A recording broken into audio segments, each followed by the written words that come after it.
There was one question that I really wanted to ask you boys. Coming from such a big company and sort of doing such big jobs now and tenders, and you're sort of, the whole makeup of your business has changed, what, in the last sort of 3 or 4 years? Yeah, 5, I'd say. 5 years? It's been pretty quick growth. I'd say we're like very open to the fact that when we came into it, we didn't know what we're doing, which is probably a little bit different sort of mindset that most people take into it. So when we started about 5 years ago. It was just us two, but we came into it with the mentality of we're not sure what we're doing. Like, got business coaching very early on.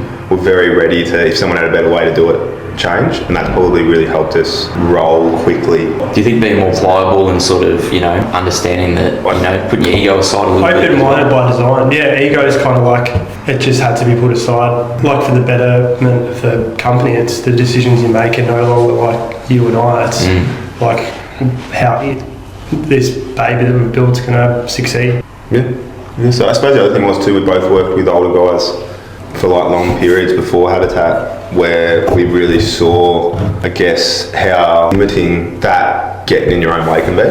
Like, guys, a lot of the older generation, I would say, were very, they're guys that are 50 or 60 now that have worked for themselves since they were 16.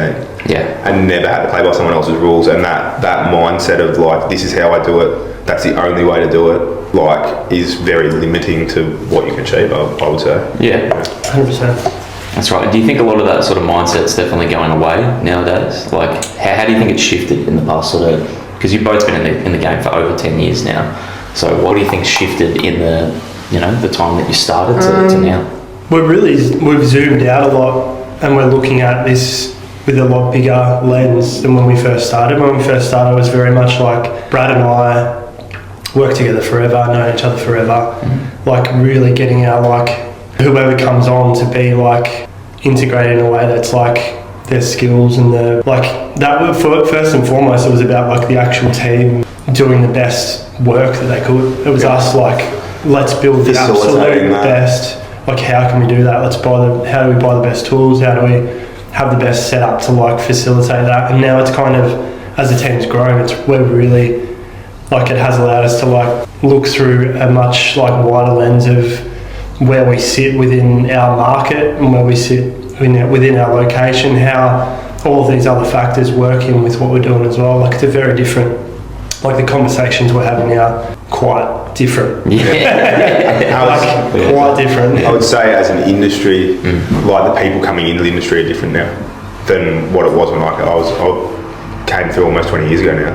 Like, it was very much the kid that struggled at school, the kid that didn't like maths or was having trouble sitting in the classroom would go and get a trade because mum and dad said you have to get a job if you want to leave school, so that's what you do. And I guess, like, the guys coming through now, like, we see it in the 18, 19-year-old kids that come through, like, most of them don't drink. No one smokes on site now almost at all. It's kind of crazy, isn't it? Going and buying your lunch almost is like something people don't do now. All the kids have got their Tupperwares with the same thing every day. Like, they're all super aware of their mental health and stuff, which is stuff that's probably was not a thing when I was coming. It's unheard of, like, you know. Yeah, so it almost used to be celebrated to not look after yourself. Like back in when you first came in. I think kids coming in these days too, like, know that they have options. Like, when we were coming up, it was like you were lucky to get an apprenticeship, and it was like you held on to it because it was like, oh, who knows what the next thing is. Like, now everyone's got so much information, like, they know they've got options, they can look for the right employer that fits them, I guess, as well. Yeah, I suppose that will really show up in the industry, I'd say, where it's less of that one-man band.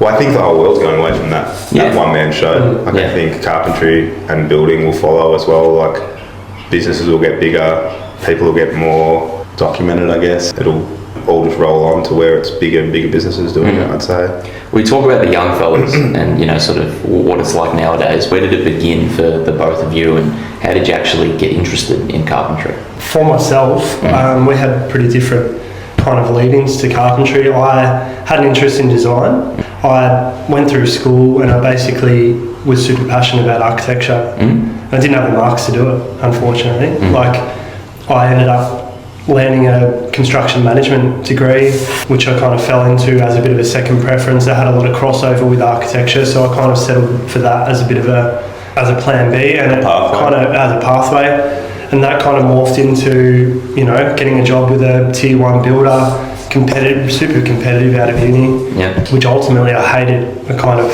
It was this real kick in the teeth where I put all this time and effort in, and I've kind of realised I really didn't like that part of the industry. I didn't like the people that I was working. Like I definitely forged like great friendships, which I've still got from that part of my life, but I didn't see myself pursuing that style of work. For me, my happy place was every summer while I was studying was I'd come back and I'd frame with a mate of mine, and that was like my super happy place.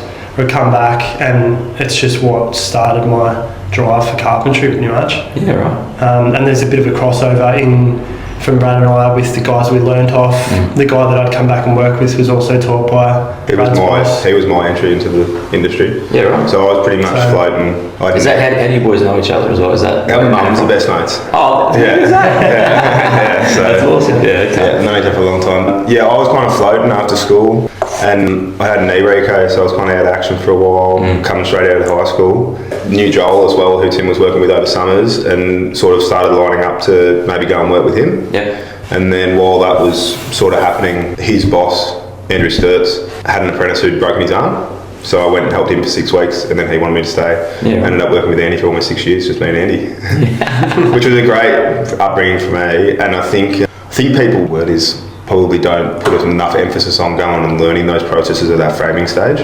Like we've found that everyone that we've brought through that have ended up becoming what I would call elite have started in that world. Yeah. And like it's a tough world, that production framing. It's go, go, go. But it teaches you work ethic. It teaches you how to process, how to make processes around what you're doing. To help you make decisions quickly and move quickly. It's very repeatable.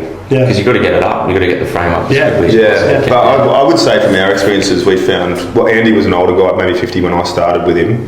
And he'd been framing for 20 plus years, just framing for 20 plus years then. And like he had very specific ways of doing everything, and that taught me like this amazing ability to be able to like build anything. And I think especially that framing stage as a start point it's probably the only part of our industry that's very much dictated you have to do it one way. Yeah. Like come in and it gets inspected afterwards, like super rigorous around the codes of how it has to be done, what it has to be done, whereas every other part of our industry, more or less you can make it up as long as it looks right at the end of the day, if that makes sense. Like you can hang a door however you want, as long as the door works, no one's ever going to question it. Yeah. Whereas that start learning how to do something where it has to be done a certain way is super good, I reckon. Yeah, right. What about for young traders? Because you guys employ quite a few. Like, how big's the team now? I think we're 19 at the moment. Guys and girls. Guys and girls, that's right. So, who's the youngest on the team? Jordan will be the youngest on the team, who should be 18. So pretty fresh. I think at this point, we've had school-based apprentices before. Yep. And we've had guys come in before they're old enough to get their licences.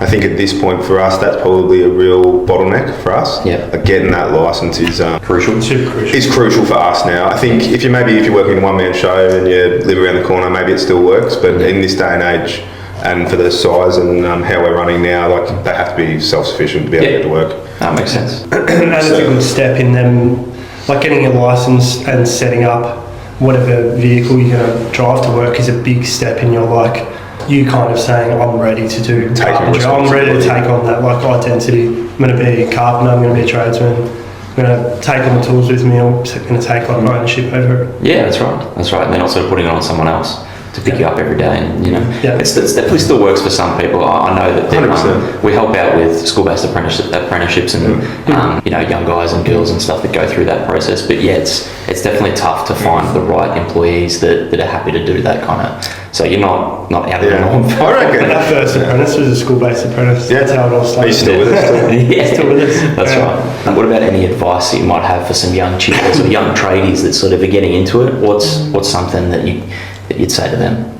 I worked out some stuff around advice from the younger self. Yeah. From younger self. Go ahead. Which is probably the same question, more or less, was how I would look at it if I knew what I knew now coming into it. I think we talked about it last night, and we're sort of saying a lot of guys are in a rush. And like the way the world is now, everything's bang, bang, bang, like quick dopamine. Like, don't be in a rush. Like, I suppose if you can get like your time done, people talk about paying your dues like that, getting your time done when you're young, and really finding someone who's established, whether they're old or young doesn't really matter, but finding someone who's established who you can work with who's actually going to teach you what you need to know in any of the trades will make you more money quicker than going and finding the highest paying job where you're doing crap. Yeah. Like the money kind of, I suppose, like, yeah, looking at it as the money will look after itself. Yeah. And we run a business like that as well, where it's very, very rare we sit down and talk about dollar figure. Like we talk about percentages of utilisation, percentages of turnover, profit percentages at different levels throughout the business and day to day. And then the money kind of looks after itself. Like if you can get those metrics right, the money looks after itself. And I think that's the same mindset I would come in to doing an apprenticeship at 18 now would be, it doesn't really matter what the dollar figure is for that job. That 4 years is about getting as good at building as possible. Yeah.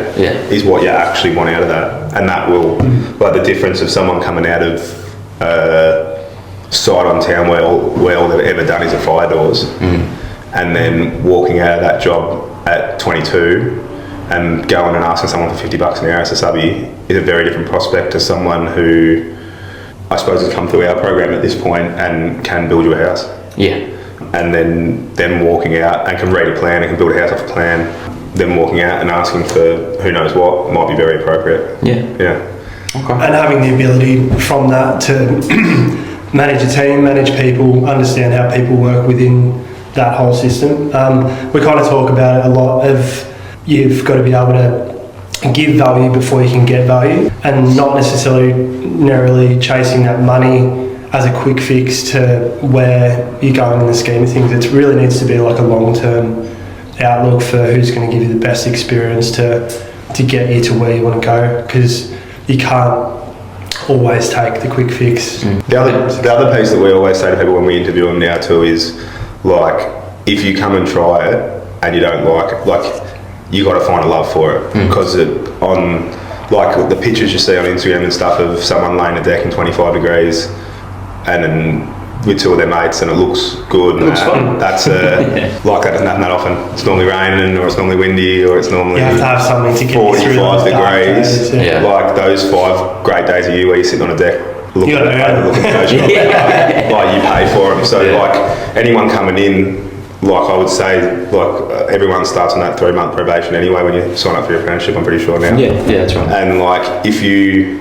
get 6 weeks in and you go, I don't think this is for me, like, yeah, you want to make sure you love it, because it's it's a great way to make a living and we all love it. Yeah. But if it's not your thing, it's a hard way to make a dollar. Yeah, definitely. Yeah. And I think they don't even release the tool allowance and stuff until 3 to 6 months in now as well. So you got to pay your dues. Yeah, 100%. absolutely. Yeah. I think like for a younger version of myself, probably like backing myself in and having the confidence to take on like challenges without necessarily knowing all of the answers. That was kind of against the way I thought when I first started. I just wanted to know what the answers were before I'd really kind of have the confidence to tackle something. But I guess through that like journey of qualified through to business owners, like really taught that you have to back yourself with the ability to know that you'll figure out a way to make it happen. 100%. That's really good. It's good advice. Have you ever had, well, obviously you've done smaller jobs, you've gone through to these big tenders and stuff that you guys are doing now, and you know it's completely changed in the past 5 years, but have you ever had a job that's memorable that went completely sideways, and what was a positive that came from it, or how did you recover? We started talking about this morning when we were driving up, actually going, I don't know if necessarily we've ever had a job as a whole that's gone really badly. Yeah. I would say that we've never had a job that's gone 100% right either, but so when we're talking about, we're saying like every single job has its challenges that we build, whether it's a doghouse for mum and dad or it's one of these beautiful homes that we're now building on the peninsula. I think the biggest thing as far as the carpentry aspect comes from is the ability to apply your knowledge across different tasks. So I would say your apprenticeship is about seeing as much as you can, and then people's ability to apply something that they've seen before to a new task is where people become really good carpenters. That's where the gold is, because like every job we do is inherently different and more complex in different ways, and it's not, we've never like done that job in that way before. It's about like applying all of the, like you might be installing a window in a way where you've got to use the skills that you've developed with different cladding types and flashing types and stuff to pull it off. Basically, you need to like pull all of your knowledge from the different things that you've learned, pretty much. I love that. Yeah, and that, because everything you see will be new, more or less. Yeah. Like the window that we're putting in here with you in your office is very different than the window that's in our office. And it's like the ability to look at it and go, I've seen a window before. All right, this is what we did to get it in. Okay, that will work to make this what it needs to be. And being able to apply that is kind of the magic that happens after you finish your apprenticeship, I reckon. And that probably comes in the first couple of years after your apprenticeship, because once you finish an apprenticeship here and then you come and work for us, we look at you as qualified carpenter and we throw you in the deep end and go put the window in, because you're charging me as qualified carpenter. And then all of a sudden you've got to go, wait a minute, there's no one to tell me how to do that. And you have to work it out for yourself. It's probably where... You've got to know why. That's where that couple of years after your apprenticeship is where the magic happens of realising that, oh, wait a minute, I can build a house, which is kind of cool.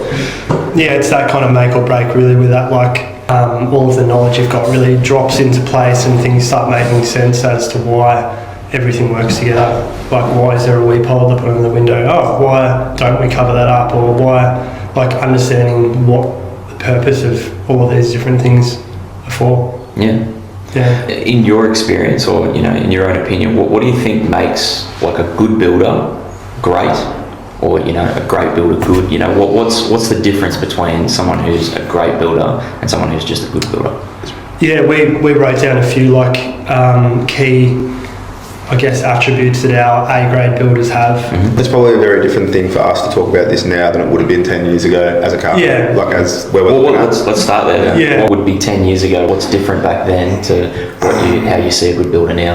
Like a great, the actual what makes the great builder probably isn't any different. It's what I was measuring it off, I would say. Okay. So like as a carpenter coming in as an employee or a subby, say the guy that was there with you on site, the guy that would teach you the stuff you didn't know and help you through the stuff you didn't know, as well as give you the space to actually do it yourself. Make your own focus. Was super important, but that was because I was out there every day building. Yeah. So that's where if they were a good builder or a bad builder came from. I think something that stays consistent across now and then is that builder is doing the absolute best to build the best product they can for what they're doing. This has stayed true right through for me. Yeah, 100%. And they like surround themselves with a team of people who will get them there. Basically, they've got that like underlying passion to really build the best home that they can. It's their integrity. That integrity piece is big. One other big one is they respect your time and they don't mess with your schedule. Like, things happen and things push out, but ultimately that like respect for time, which we give back as well, it has to be like a super integral part of like the relationship to work for us. I think someone that can communicate well. Yeah. That's builder to client, builder to their trades. I think that communication is almost at the top of the list for us now, especially. But I think that definitely comes in like when you're coming in as a young guy as well, like someone that can communicate what they're expecting, what the ground rules are, I guess, so that you can then perform within that. Yeah. Is super important. Yeah, like all the formal communication, informal communication, like around invoicing, variations and meetings and correspondence, how you deal with them, surrounding themselves with good office staff so that your interactions with them through invoicing and variations is like pretty seamless. It's not like someone calling up saying, how are we doing this again? Like when you've had this, like generally we have this like subcontractor agreement, drawing out terms and fleshing out who's doing what when, and like it needs to be established and kind of like gone through in a way expected, beneficial for both. I guess I just made a note at the bottom about like the VBA spotlights at the moment, TikTok inspector and stuff that everyone's seeing, obviously. Like as a bit of a comment on the overall industry, I guess, like there really is a spotlight at the moment on the people that are doing the wrong thing, which I think is really important. Like there are guys out there doing the wrong thing, not looking after people the right way or building people's houses the right way to try and make an extra dollar. But I would say like on the whole, that's the industry. The guys that have been around, they are doing the right thing. Like the majority of guys are out there trying to build the best house they possibly can for everyone at every level. So like, it looks pretty bleak at the moment because that's what's getting the headlines, I guess. Yeah. But the majority of guys out there are trying to do the right thing. I think that's where sort of the heart of CA sort of came from, and you know, through Jake having his own carpentry business, and then you know, sort of his other businesses he's working on now. But it's just that the heart of Carpenters, like we're generally good people, you know, and doing the right thing, and they're just the hard workers that you know want to have a laugh and want to be able to get the job done. But yeah, at the core, it's just good people that do good things, and that's you know, and there is some bad eggs, and that's you get that with any industry. But yeah, I don't know, being in it, like I've been with CA for 7-8 years now. I've spoken to a multitude of different chippies, and I'd say that majority of the blokes that I've come across, and people like yourself as well, you know, good lads that, you know, are just out there having a crack. Yeah, for sure. And I think comes back to integrity, like with the builders especially, like you can kind of see it now. Like everyone's got Google reviews, everyone's got Instagram that's showing you what they're going about. Like, if you're going to go and get a builder at the moment, like, do your research. If there's a guy who's been building houses in your local area for 20 years, he's probably going to do the right thing by you because he's still there after 20 years. Like, you know what I mean? So, like, right. I think anyone that's sort of crying poor now on the fact that their builder's not doing the right thing by them, like, probably need to put a bit more effort in at the start bit of it. Yeah, 100%. Do you guys do a little bit of Google reviews? Do you have any sort of like that sort of the business testimonials? Or our business currently is business to business. Yeah. And we've found that the portfolio of Instagram, which we put a bit of effort into, and even LinkedIn now, which feels funny to say, but we're on that as well. Yeah. It's a weird world, that one. We've kind of found that word of mouth. We're so tightly geolocated as well that everyone we work for knows each other. Yeah.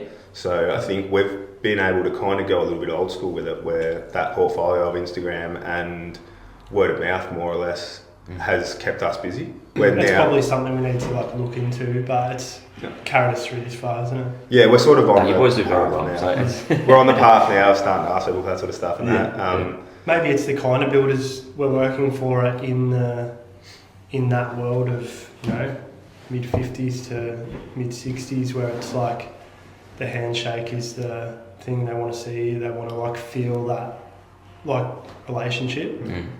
It's not just on a, you know, shiny gold star on a Google review. Yeah, that's true. What about you guys have got such a big team, you know, what about team culture, and sort of what do you think builds that, you know, a team that sticks together and like performs really well? Yeah, this is a massive part about where we started. We actually started with culture super early. Yeah. In the piece, like accidentally. Half accidentally. We started working on core values and like that culture stuff super early on. But like we always talk about hiring on attitude. We can teach the skills. That attitude basically really sets up whoever it is that's working for us to play by the right set of values, I guess, within what we're doing. And the fact that we put so much effort into that culture and the right people at the very start has built that core team where they create the environment now that builds the culture, really. Like people that come in almost vote themselves in or out themselves now. Like, they can handle it or you can't. We kind of pushed it as that high performance, right from the start. We talked about it as a footy club, like that high performance footy club where it's like everyone's coming through together thing. So like it's kind of at a point for us now where our core team, or our team as a whole now, really push that. Like if someone comes in and they're not up to it, like they know before we do, really. 100%. Yeah. And we need them to be our eyes and ears to be able to have that feedback, because we're not working, it's not day one where Brad and I are working with the apprentice anymore. We can't get that feedback. So having that like reliance on our management team to like relay that is massive for us now, because otherwise you can't get a proper like grasp on scaling. But I think that culture too stems from, like, we're building really nice houses now, and like it has to be high performance, it has to be a high pressure situation because it is the top of what's being built. That really drives the right people, and to help those people drive, like, we have a real responsibility to make sure that they've got good job progression within us, so they don't have to go look other places. Like a fair few guys go right through their time with us now as well, like full 4-year apprenticeships, and have like looking to stay on afterwards as well. Like at the moment, it's sort of going on. So that Does that come from attitude as well? So like if you've got someone who's gone through their time and they're really, you know, they want to take on some more responsibility and stuff, do you look for that in your guys and girls to level them they up? won't make it 4 years if they haven't got the right attitude. Anywhere, not just in Habitat, anywhere in this industry. Like if you're not ready to go, you won't make it. It's tough. It chews people up and spits them out. What about the leveling up though? You said this. That leveling up is, I suppose, the guys from inside, like our guys that have gone right through now, their attitudes have to stay where they are.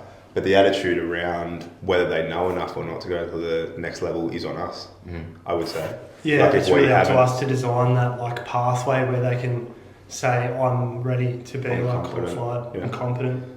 Is more on us than them. So I'd say the attitude piece is still the most important piece. Yeah. Right through, really. You can be the best. Well, that really hurts your culture. Like if you've got a team of A graders who are going out and killing it every day, doing the right things, and you put one guy in there that's not on that same path, and whether that's just he's not on that same path doing carpentry or he's just a sad sack, who knows? But like that drags everyone down too really quickly. Yeah. Like the rotten egg rots the rotten apple rots the whole bunch really quick. 100%. So being really up on that is important, I think. We take it pretty seriously that, like, I guess generally we're on site the most out of anyone in the build. So we're setting the tone, we're setting the culture from the start for the whole site really.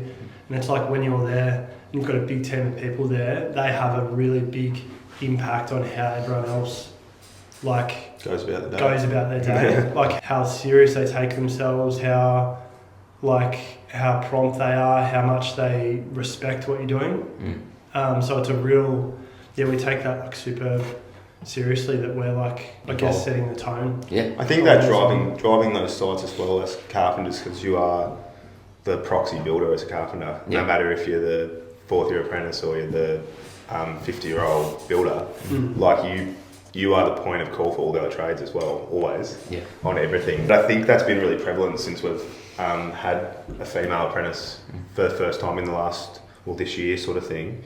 It's been really prevalent that I was a little bit apprehensive about it, not from a point of view that I didn't think a female could do what we're doing. I was a little bit apprehensive of it because I feel very confident I can control what happens within Habitat, but on a building site where there's 60 guys every day, that is out of control, out of my control, I guess. And the tone that the guys have set on the sites that we're on with girls now as well has been so good that there hasn't been any issues, which has been great.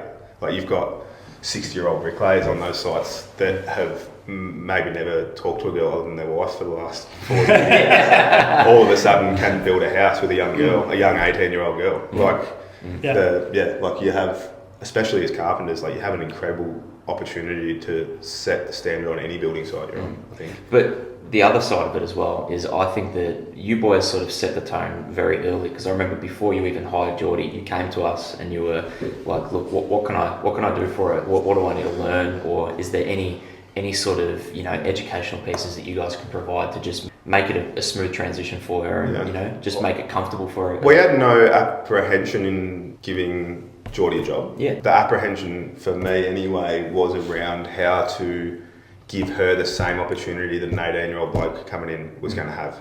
So that she wasn't hindered because old mate down the road hasn't seen a girl for 20 years. Do you know what I mean? Like, that was the biggest driver for me around it, was not necessarily, well, we were very adamant that she wasn't getting a leg up, like you either make it or you don't on your own merit. And that came from her too. But that ability to give a female the same opportunity as an 18-year-old bloke was super important to me. And we went around and asked a few different people, had conversations with a couple of different lady tradies. The biggest things as an employer that all of them came to us with was toilet situations, which I was already onto, and getting uniforms that fit them properly. It's a massive thing, so that they don't want to stand out, they want to fit in, they just want to the same. And like if that's the hardest bit of your day to get someone on a building site, then if you can't do that, you probably shouldn't be employing anyone. To be honest. No, that's good. That's good. What keeps both of you motivated after all these years? Being in here that long, you know, you've over 20 years. I think one of the biggest motivators for me is being able, or we talk about it for both of us, is being able to give them like a platform where they can succeed as well. Yeah. Like, we want to create something where we can bring everyone along for the ride and everyone can win, and it's a real motivator for us to get better and be better for that. Yeah, that's probably developed, but I would say like me and Tim started Habitat as me and Tim, and we went and dug holes for a builder that we're still working for now, but we pretty much, they were building a massive house on the peninsula, other carpenter crews, and they're doing really nice work, and we went down the back and dug stump holes for a boathouse out the back, and we worked 20 hours a week more than anybody else, and it was raining, we put raincoats on and kept digging, and that was where it started really. And then that mindset around building this as much for ourselves as we are for the guys working for us, and their opportunities and where they can go next is something that's really grown out of, I suppose, our personal developments as well as like professional developments, I guess. Definitely. Business coaching and personal finance courses, and like, we just try to take in lots of We're just information. nerds now. Yeah. Honestly, I could say that, like, you know, in all the years that I've been dealing with, you know, chippies and builders and, you know, people like yourself, I haven't seen two people that have been more sort of dedicated to just learning and being open to understanding new things. And it's sort of the proof is in the pudding, really, that you boys have sort of come so far, and you've got this big team, and you're finally sort of in that scope of what you want to be doing, and you're still developing, you know, you're still learning that new software and implementing new things and trying to help out your team develop. We're really funny because we both talk about the goal being getting back to go and digging holes. Like getting this to a If we point can where get successful enough that we can put an airbag back on, happy days. We're happy with it. It's funny. It's just funny. That means we've made it. It's a funny outlook on the whole thing, isn't it? Yeah. If we can afford to go and do that, then it's like we've done it. Right? It's really funny. I love that. Any other motivating things?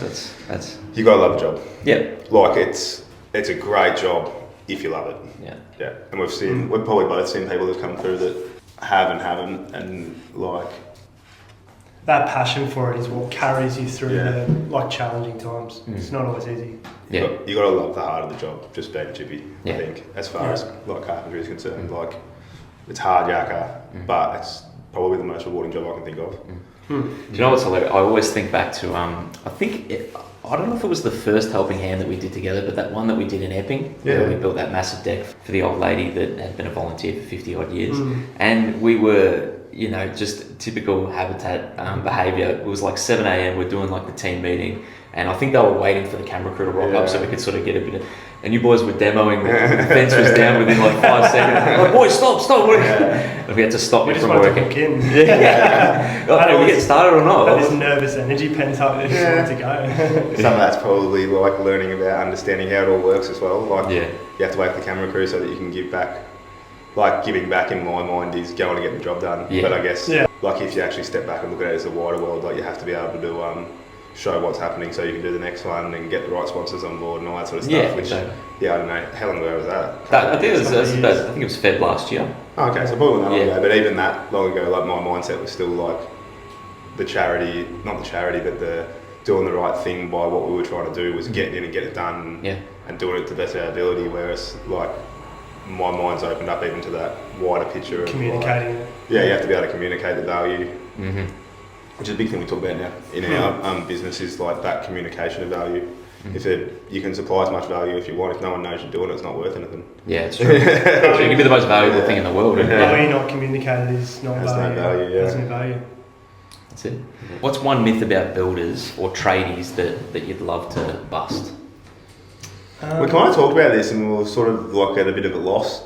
I think it's a tough question. There's no like one myth where it's like, oh, we all love servo pies, you know, busted. But we talk about like the fact that at the moment in the world that we're in, like it's super exciting that there's a large range of people that are getting into trade. They're not just stereotypical blokes that didn't fit into that like box of school learning. They just went, I'm just going to go do a trade. Like we've got more women in the trade. We've got neurodiverse people with autism spectrum disorders and ADHD and dyslexia and all these things that can become people's superpowers, that are people that thought that they were not fit for a trade, and like they're all super. It's awesome to see how it all can work together. Yeah, love that. Yeah. And I guess probably coming back to our earlier conversation of how different it is now than when I started. Like the guys coming into trades now aren't what it was when I was coming in. Like you came in and it was like you don't look after yourself. You work 60 hours a week because that's what everyone does. Like you get sunburn every day. You're on a roof with no scaffolding, all that sort of stuff. Whereas now, like the kids coming through now, like most of them don't drink. Yeah. And like to find a smoker on a building site now is almost rare, unless you've got older guys with you. But like, yeah, we're almost 20 people now, and I think there's 2 guys that still roll a cigarette every now and again. Yeah. And it's like, yeah, it's the types of people that are coming into the trades now, and the attitude of those people that are coming in is very different. Yeah. 100%. Which is probably the myth now. Like you're not getting the tattooed bloke coming in to fix your door anymore. You're getting an 18-year-old girl or a 30-year-old bloke that on the weekend does triathlons. Yeah. Like, you know what I mean? Like, yeah, like it's... They're not rough as guts anymore. Yeah, like the people in it, the professionalism of the industry as a whole is going up quickly, really quickly. Yeah. I love that. What about, well, I think the other thing that I wanted to ask you boys, because I sort of thought about it this morning, and I know it's not, It's all right. if everything went away, if you boys didn't have Habitat anymore, and you were just starting out, it was your day one, you know, what advice would you give to someone who's really just trying to start out in their business, you know? As a business, as like a subby, or, you know, I would... if you had nothing to go by, like what would you recommend? The best thing we did was go and get business coaching from day one. Yeah. And every mentor or business coach that we've talked to since has pretty much told us how rare it is to have someone day one. Yeah. Like the most people that they see are people 10 years deep that are sinking and go and help me. Yeah. And they've developed things that they can't, like these systems and like things that they can't undo, I guess. We came in day one and went, we're reasonably good at building houses together.